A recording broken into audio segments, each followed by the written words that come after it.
Welcome to Cycles TV.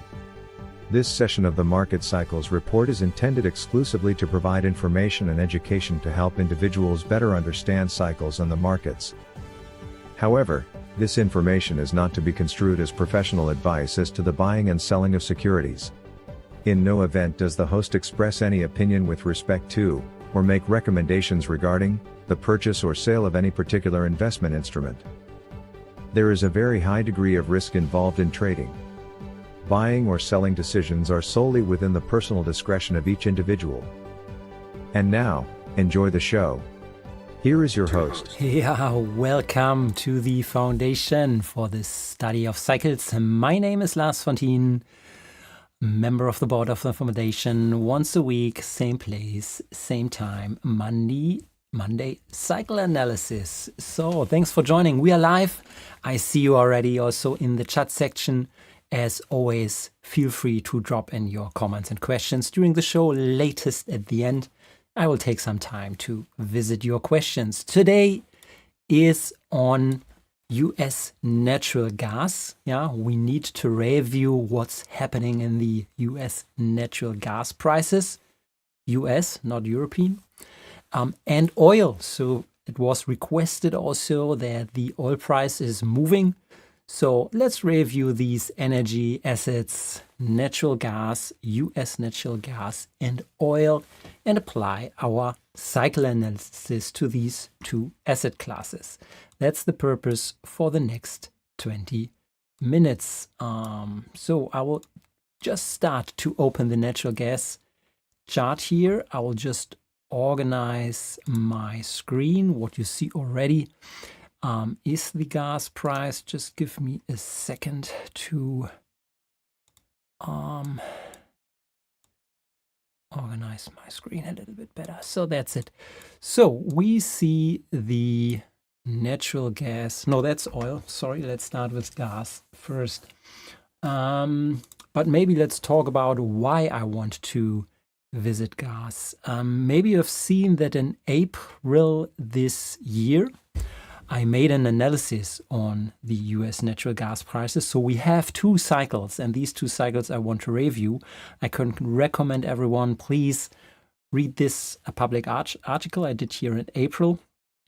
It was already on the gas price. We did a daily analysis. Gas was trading at the 2.11 with the projection of the upswing into the summer.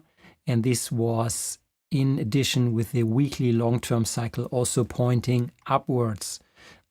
Based on that situation, I published this analysis back in April to expect an up move from oil at that price into the summer. And let's check what happened since then and where we are. So this was the time when I published the article, somewhere here, gas trading at 2.11, somewhere here, with the upswing in summer. So that was the projection, and you see this is how it played out.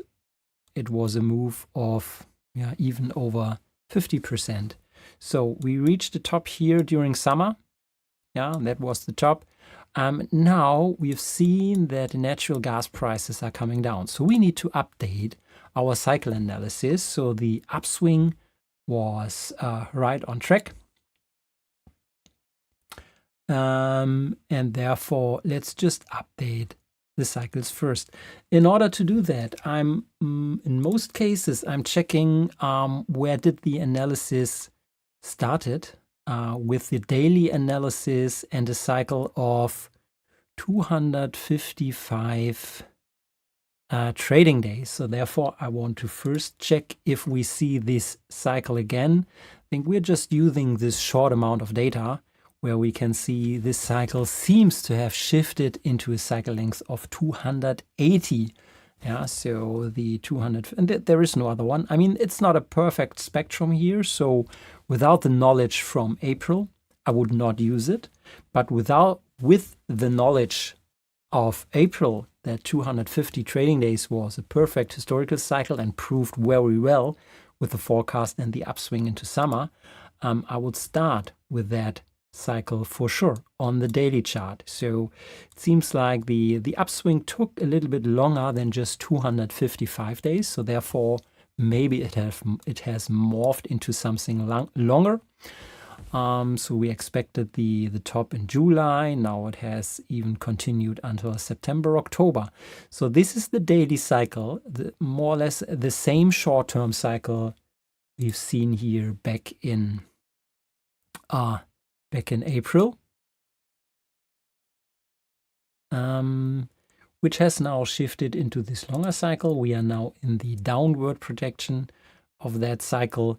So here we see it where we are slightly exactly in that cycle. So this proves us very well with the short-term cycle. And we can see then adding the indicator here. So we would have seen that, yeah, in September we crossed above the upper band. So then we have been on alert. So trading at 290. So after crossing the 50% mark at that point in time, based from timing and price, we would have known since September we should be careful now and secure profits, because time-wise we anyhow knew in summer we would roll over the shifted cycle toward us here. We can also move back in time if you want. So let's update the analysis just using data up to that point. So before the downward phase started here, you see we have 268. Yeah, so this you can see already in summer at this point in time, as this has not happened here, trading at 312. We see the 255 has shifted into 260 something. So time-wise, at that point in time, trading at the $3 mark, we know that time-wise we have rolled over, and the cyclic swing at that point in time showed us, okay, we might be close to triggering a sell signal here, right? I think that's the picture you would be aware of. So this would have been, if we follow this day by day, the October situation, where we would have been at least taking the profits. I mean, this is a profit of over 50% here. If you would have been aggressive, this would be the time to position for short. I see your questions, FB, Tariq, and Smiles are good. I will come back to that in a second. I just want to first complete the analysis here. So that's since October. Yeah, we would have been looking for a downward move. So we are not by all means surprised that this happens here time-wise and from a technical indicator. So that's what we would have seen if we follow that. So let's now bring in the latest data. So, I mean, you see how nicely that followed the analysis, but let's bring back the analysis to today. We want to have the latest data, so updating now also with today's data and updating the spectrum, adding the new cycle. So that's the latest cycle here, bringing in the technical analysis. And here we are in the daily analysis. So the shorter cycle suggests that there is room into early next year for the downward move to complete. Yeah, so I would not call it complete yet. We should wait for some more time to come. And you see also from the somewhere in the middle, yeah, from the technical indicator, it's time-wise, it's in the middle of this downward swing here. Price-wise, the indicator is just flat in the middle. So we don't have any new clue, just we confirm the downward swing here. We could also, oh no, I don't want to download. We could activate the FLD lines. We need to tweak it. We have 200, what did I say, 200 after maybe 140. So here we are. We see that from an FLD perspective, it's not finally confirmed. To have this downward swing confirmed, we need to see price moving below the green line here. But this would happen if now the natural gas price would move sideways or move down. And by the way, very interesting situation here. You see that the FLD worked as resistance to the price. Yeah, we've moved down to the FLD line of that cycle length and then pushed back. Yeah, so that's also an interesting observation always to monitor the FLD in comparison to the dominant cycle. What we would like to see to get this downward cycle confirmed is to move price even below, let's say here, 240. Yeah, so when we move below 240 or stay sideways here at 250 by next week, this is here next week, then we have a confirmed downward cycle in force, and then we could also measure the distance and give it a price target maybe then into February, March next year. I think you know how it works. So that's the short-term update on natural gas. We need to be aware to set this into context of the longer-term cycle. So even though this downward cycle was expected now in late summer, it has now started. It seems it's not over. We are waiting for confirmation by the FLD, and then we can expect the second half of the downward continuation to happen. But price pushed back from the FLD. The long-term cycles, and therefore let's switch to the weekly. So having the weekly natural gas prices looks like this year. This is the move we just saw. So let's again switch back to the analysis back from April, and there the detected long-term cycle was 140 weeks, 141 weeks to be specific. So let's get back to the current analysis here, and here we have the cycle which is currently dominant on the weekly 146 weeks. Yeah, that's what we see here in that table. That's the most dominant weekly cycle. And you see again nicely 6 months later we see that this cycle has shifted into a 146 from 141. So the dynamic cycle analysis is able to track the most current length and phase. And by the way, that's the beauty of using the last 3 years and not too much historical data, because we want to detect the exact current cycle lengths. So let's overlay that with this long-term cycle. And that's the reason why I want to bring this in. So mainly for the cycle analysis, what we're doing and what we're looking is for cycles within cycles alignment. That means that we look for the longer term cycle to come into alignment with the shorter term cycle. And that's the reason in April I went out into the public and made this public, because at the point of April last year, there we had the beauty of cyclic within cycles alignment at that point in time, because there the long-term cycle started to turn upwards in alignment with the shorter term cycle at that point here, you see. So, and that brought us the very nice move from 2 to 3.5 US dollars, so 60 to 70%. Now we have a quite different situation, because the long-term cycle shows us still a beautiful 2024, even into 2025 for natural gas prices to rise. So therefore we should be careful, as the daily cycle, as I explained, seems to point downward into February, March next year. Then we are looking for the next major upswing of the cycles within cycles alignment to take place. Longer term cycles still pointing upwards. February, March next year, the short-term daily cycle gets into alignment with the longer-term cycle again.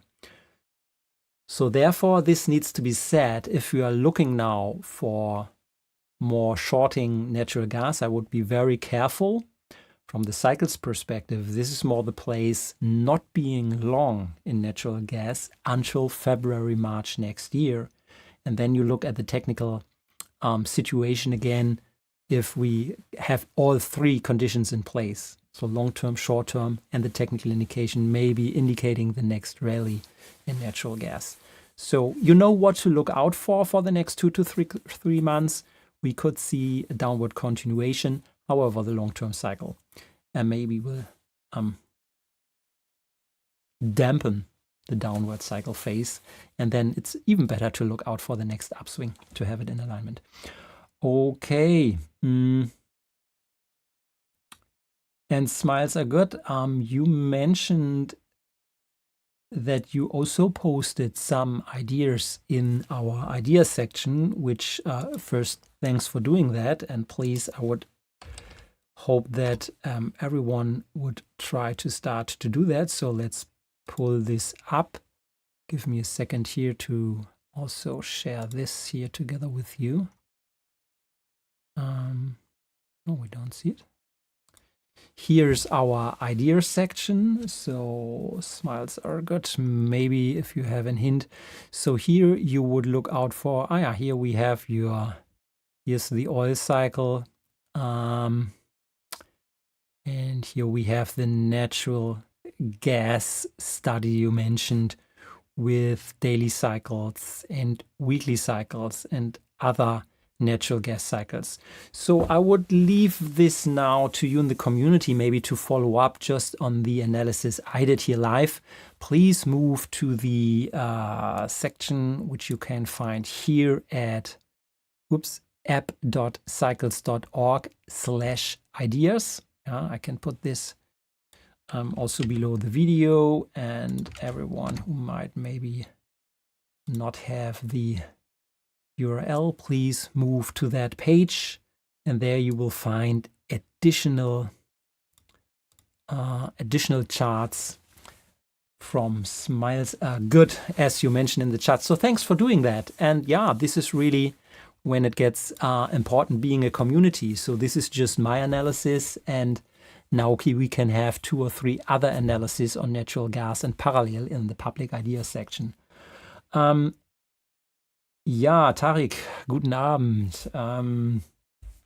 FB, I will come back to your questions about 0.6 and 0.4 at the end. I want to know, or I want to add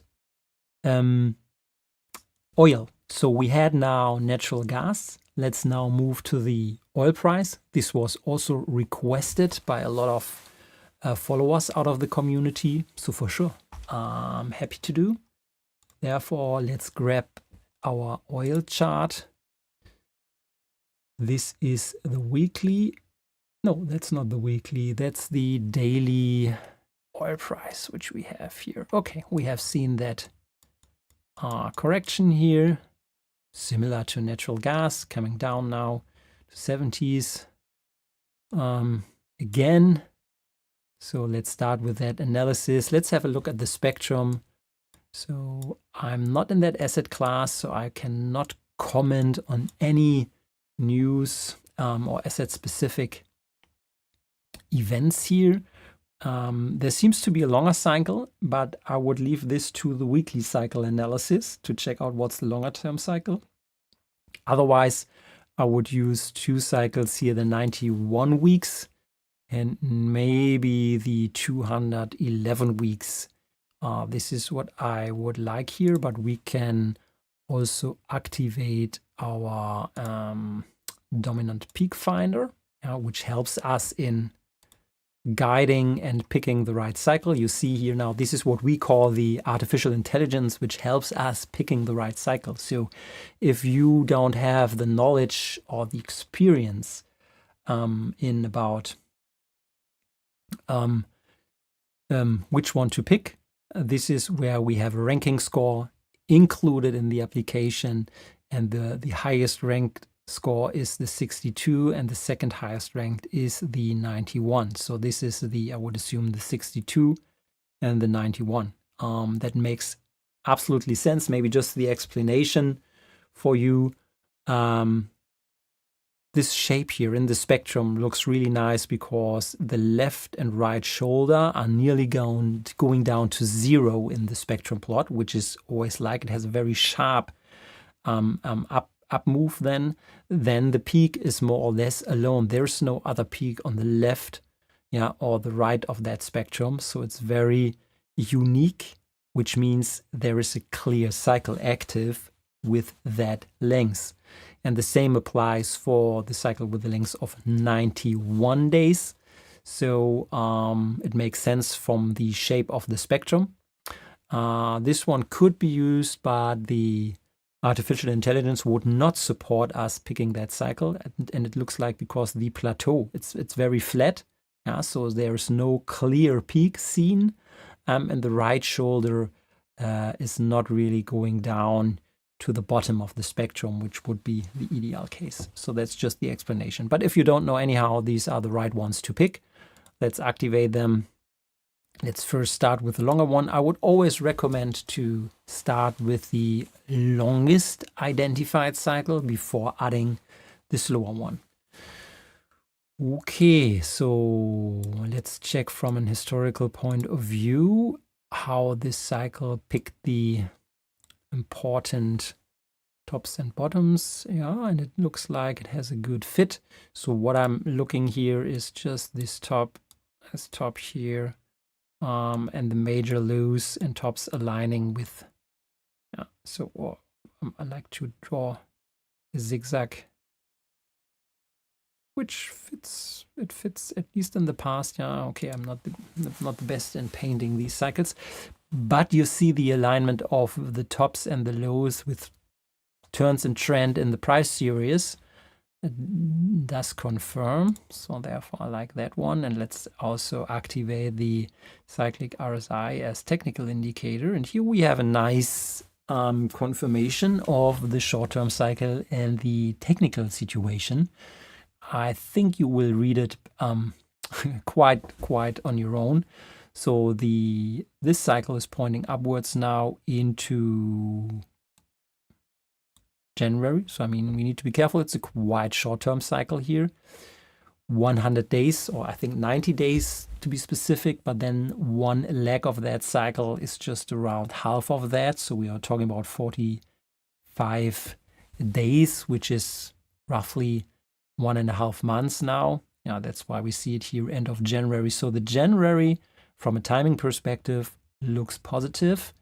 And the technical indicator, and this is what I like to see exactly in that point of time, is close to trigger a buy signal. So if that happens, so I would now closely look the next, maybe this week, to see if this really happens. So I think the oil price needs to be just slightly higher.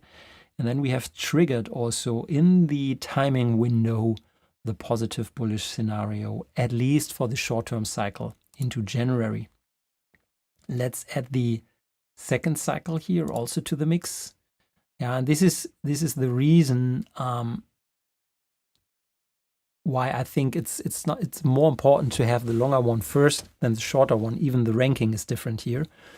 You see the general outlook, we can also see it here, has not really changed. That's also an important learning to take away. You should never look too much into the future. I mean, you can have the composite plotted into mid of next year based on these two cycles. So here maybe seeing a top, maybe here seeing a low. But I would never use a cycle projection looking further than the next expected turning point, whatever that might be. But in that case, it's January, February next year with a possible top from that perspective. And it doesn't matter if you have just the 91 cycle. Please look, I will now activate and deactivate. So 91, it's a little bit later, so maybe end of January. Both cycles, it moves a little bit forward, early, mid-January. So it seems like the shorter term cycle seems to top already end of December, while the longer cycle continues up move during January. And if you combine both, you land somewhere in the middle, so mid-January. So right now we have the situation that these two cycles yeah, look positive. So into early January, seems like both cycles are in alignment, but they are anyhow very short-term cycles. So that's the daily view. Let's also now switch to the weekly view, if we have a cycles within cycles alignment or not. Let's do the same to make it here quick. Let's activate our artificial intelligence to see what cycles to use. This is the recommendation here. Yeah, it's that peak here. I mean, there are two other ones. That's also the number 2. So as said, keep an eye on the longer term cycles. So that's the second identified cycle. So I would start with the number 2, not with the number 1. These two have not been identified. So there are just 2 cycles which could be used. The number 2, 145 weeks and 74 weeks. By the way, they seem to have a harmonic relation. Again, same principles. Let's have a quick view.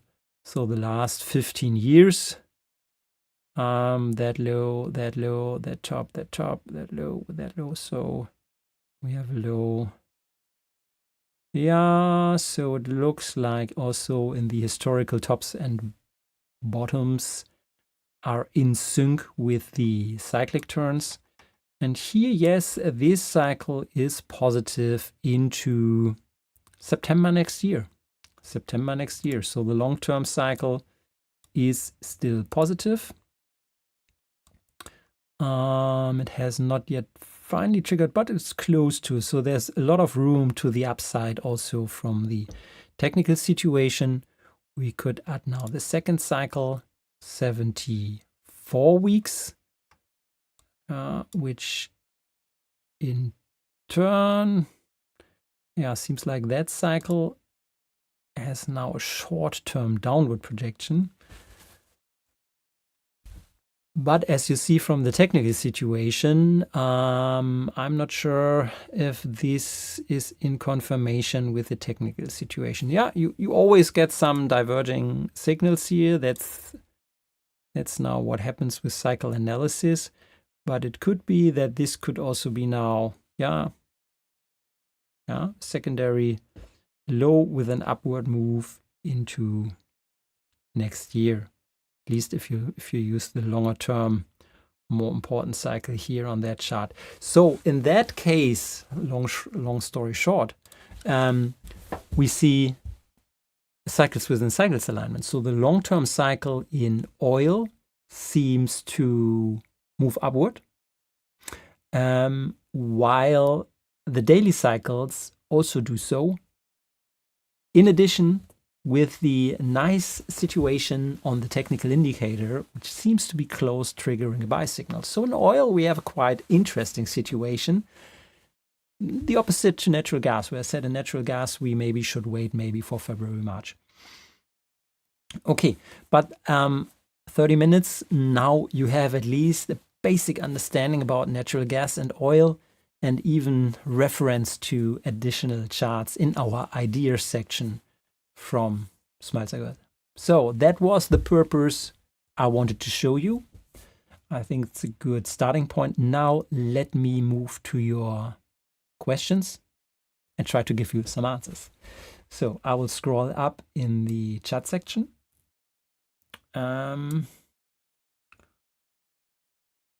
Yeah, there was the questions about FB, about the figures in the chart. Here, these two numbers, there's an orange and a green number. And the question is, what are these numbers in about? And yes, it is the correlation score. Let me remove the cyclic RSI. So if you hover over it, it shows in-sample correlation and visible range correlation. So let's start with the in-sample correlation. So the in-sample period is shown here at the bottom of that chart. So it's the full data which we see here on the chart going from 2007 to 2023, 850 weekly bars. So the full period here is the in sample, so the dark blue.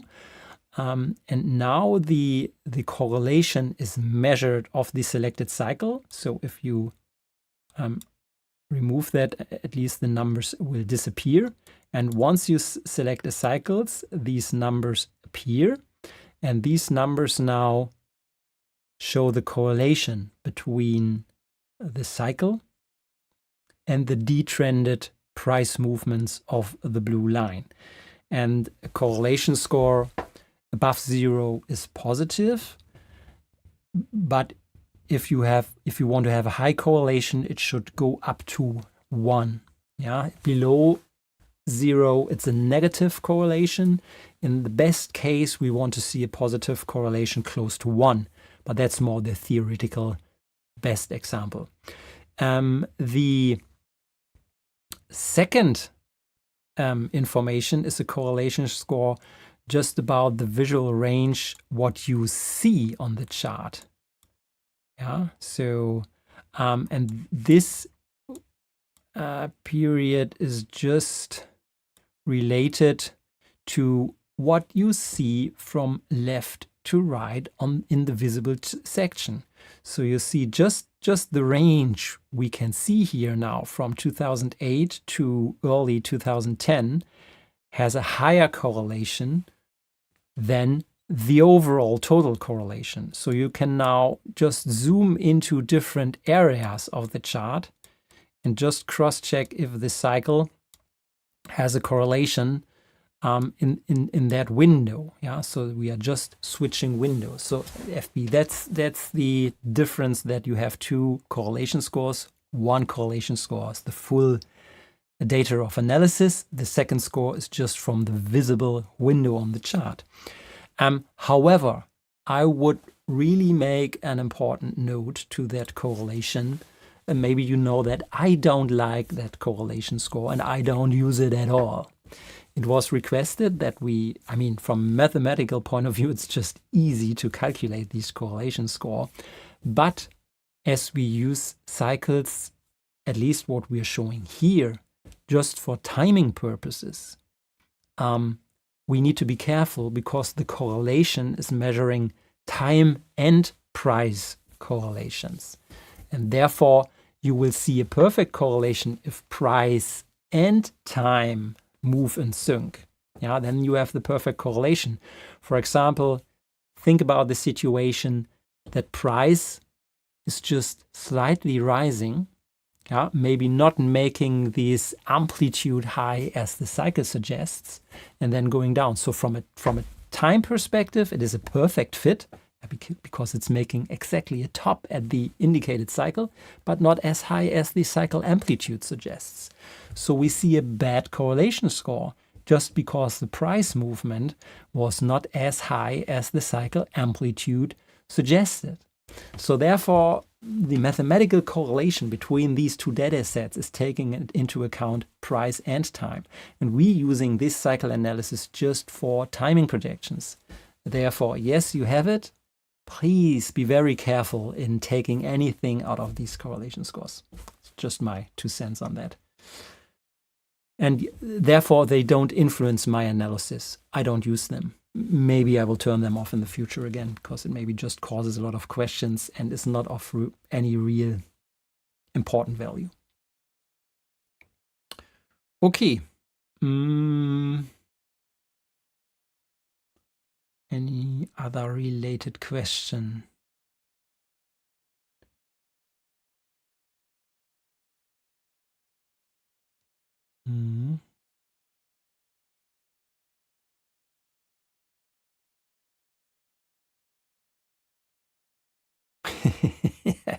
Overruling artificial intelligence. Is that a good idea? I would say yes, it's always a good idea to overrule artificial intelligence. At least if artificial intelligence is just in an early state.